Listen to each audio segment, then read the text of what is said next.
Hello and welcome to another episode. Today I chat with a lady who is a British Nigerian. She's an artist, an actress, and now a writer of children's books. This book, although it's a children's book, it resonates well. I think everybody can find something that they can resonate with it, or whether you want to redefine yourself, rebirth yourself almost, like myself. I did that. I think the education system really needs to be truly rearranged. When you understand the power of words and therefore the power of names, knowing that when you speak and you call something, it eventually comes or happens. Even when I lived here, I loved being home. This was my safe place, and it always is my safe place. Words and names are powerful.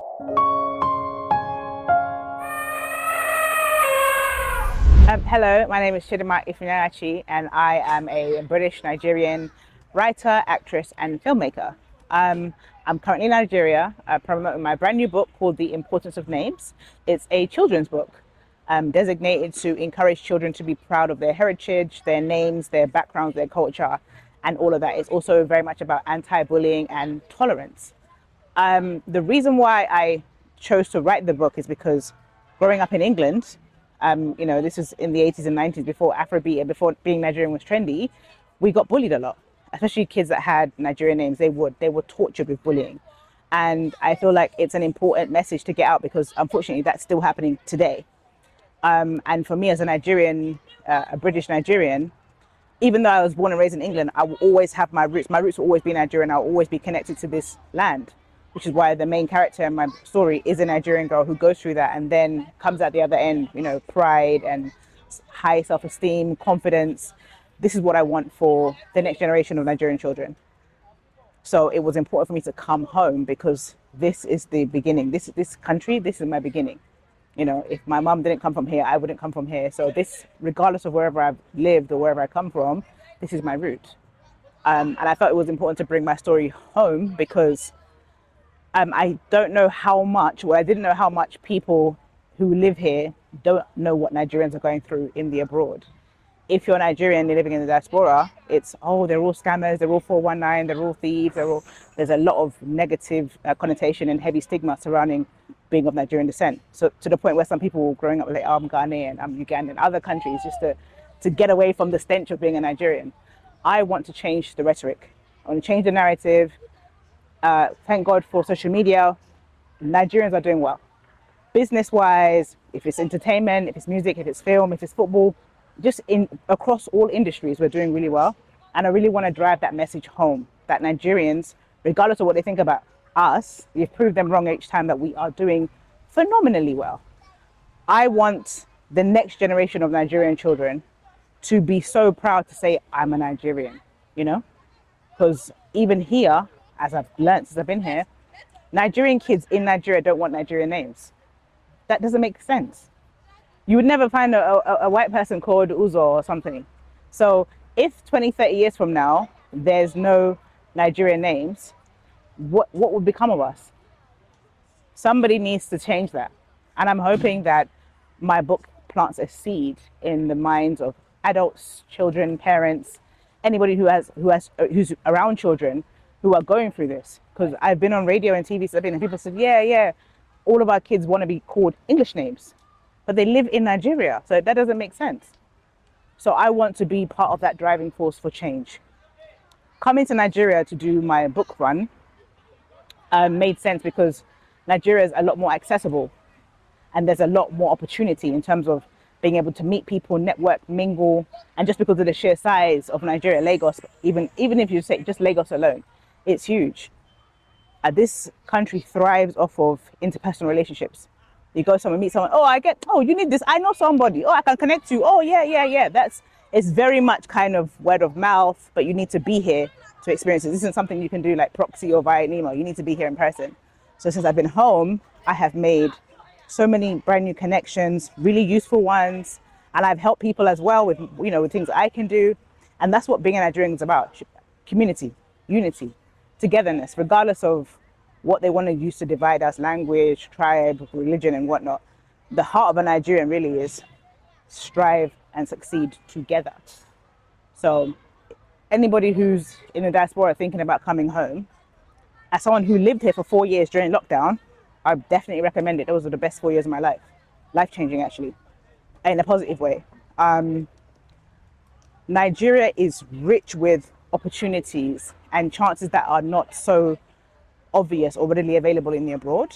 And I feel like if you have the tenacity, the patience, because of course you will have moments that you'll feel uncomfortable, but it's what you call growing pains. You will adjust. No country is perfect. Every country has its issues. You will have teething issues, but when Nigeria works for you, it works, you know? And of course, I mean, our food and our weather's not bad, but I mean, like, just in general, break free of the idea that, oh, I have to live in the West in order to be successful. There's a reason why the richest man in the world, richest black man in the world, is a Nigerian. There's a reason for that. You know, we have people who are billionaires living in this same city that I'm in right now. How is it possible? It means that there is wealth here, but it's how you tap into that. But nowhere's perfect. So if you're hearing this message, be encouraged and come home. You know, she really touched upon some important points that we've tried to stress since we arrived back home. Please watch episodes 21, 29 and 32 for more on that subject matter. You know, I actually met Chidima when we were at Lufasi for Children's Day. We were both judges. And if you want to see that, actually, watch episode 42. Part 1 of this video shows Chidima talking about her book, the message and the power behind the book, the misconceptions and possibilities in Nigeria. In part 2, the temperature changes slightly as we delve deeper and deeper into the mysterious and perhaps sometimes misunderstood country, Nigeria. Right. Yeah, it's been a pleasure meeting you today and chatting to you. We've been hanging and we've just bounced ideas and exchanged information that's just like kind of resonates with us both. Half of what you were talking about with your book, Yes. you were talking about the value of a name. Yes. You know, this is something that me and my family have known for a long time. We talk about it. We've done talks. We've actually done talks at Lufasi Nature Park, which is where we are today. Nice. And the kids are so receptive. You know, all this shortening and taking on other people's names. Yeah. It really has more than just I know it's a deeper meaning. There's spirituality about that, Of course. and if you want favor and if you want your blessings and if you want certain things, you might miss them. So it's really, really important. And I get what you're saying about sticking to your name, making sure your name is pronounced and spelled and talked about properly, you know, in its own right. So it was refreshing to hear you talk about that earlier on today. You know, these talks that we offer, they're motivational talks. They're to anybody, but we're trying to empower our audience, and we want to tell them about self-love. Self-love is key. You know, before you can love anybody else, you want to love and yourself. need to love yourself, Of course.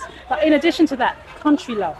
Yes. I don't know what your take is that. Do you think that a lot of us, as black people, as Nigerians, whatever, we don't always love the country, and we probably look to others and other places for what we should be looking at on our doorstep? The problem is, I think, if you have freedom of movement, so if you have a Western passport, it's a lot easier to say, oh, we're not looking in Nigeria for prospects. But if you don't have that and you're stuck here, and you don't have maybe access to foreign currency, as they call it, you don't have access, it's the lifestyle that you're going to lead is going to be completely different from someone else who has access to those things. So whereas people are saying, oh, why are people doing jackpot? Don't leave the country, stay and build. We're trying to reverse the mindset still, I have to say. I understand, but but what you also need to understand is, here, if you are from here and you have not left, you don't have an opportunity to leave, you don't have the money even to raise the funds to go to university, the odds are heavily stacked against you unless you already come from wealth. Because unfortunately, there's very likely, I mean, there's a very little middle class here. I've noticed that. The Very classes, little. It's high either class you're and up there's or low, that's the middle it. class is, yeah, you're right. I've Yeah. noticed that. So because of that now, the people who are at the top upper class, they can afford to send their kids to Cambridge and, you know, Eton and all that, and then come back here and open a little business because they can afford it and live the good life. But what about the person who couldn't even afford to pay for primary school? I know somebody who's 35.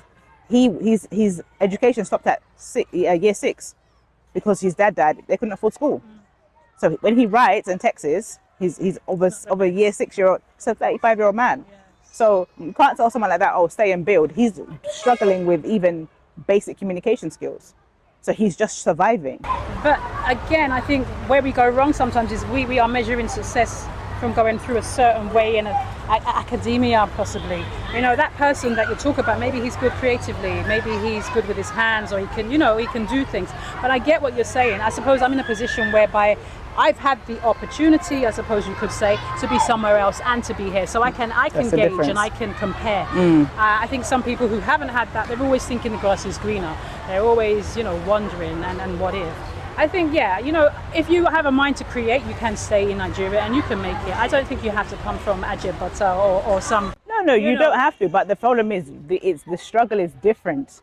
You're thinking, I remember lower class. We're talking about, forget when someone's like, my salary is 40,000 naira a month.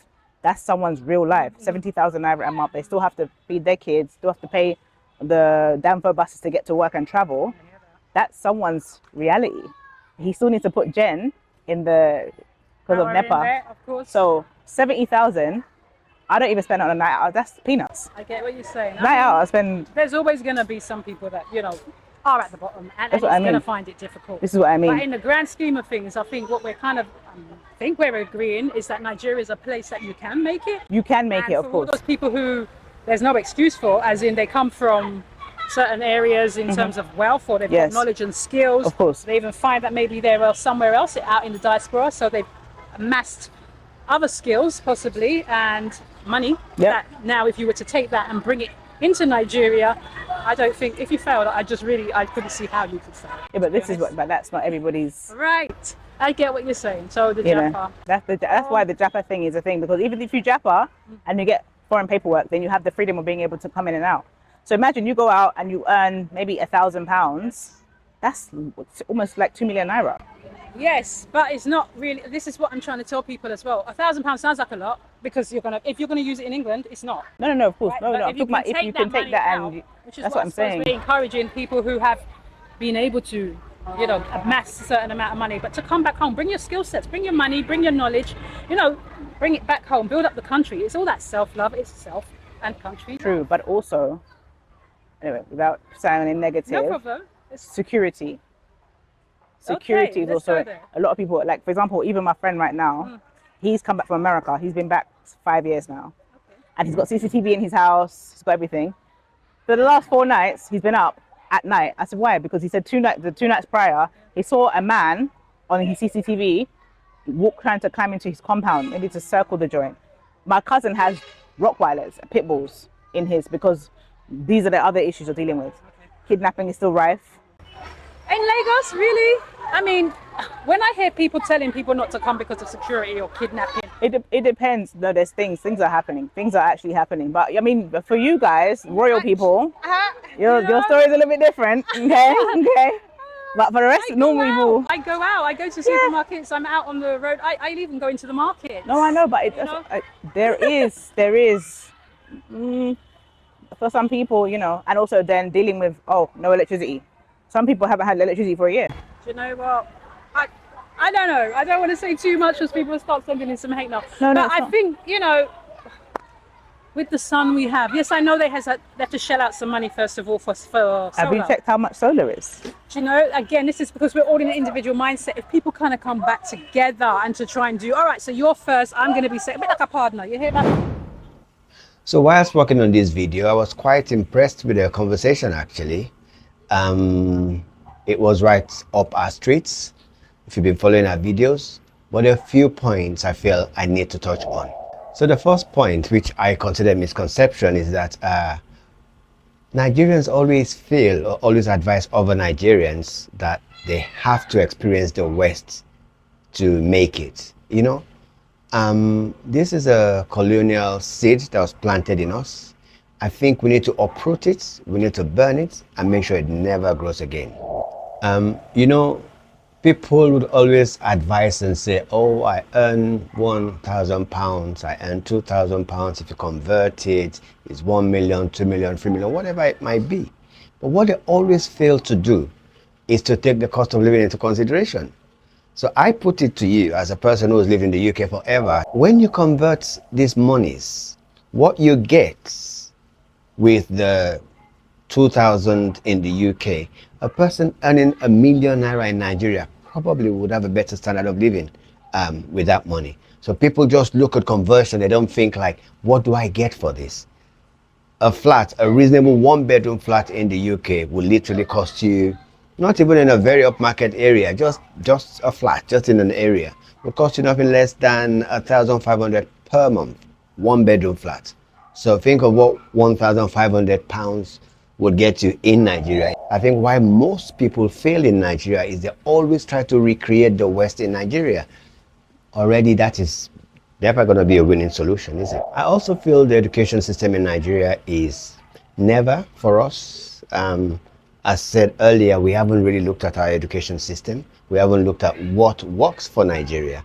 Nigeria is a very business country. Is a country for entrepreneurs, you know.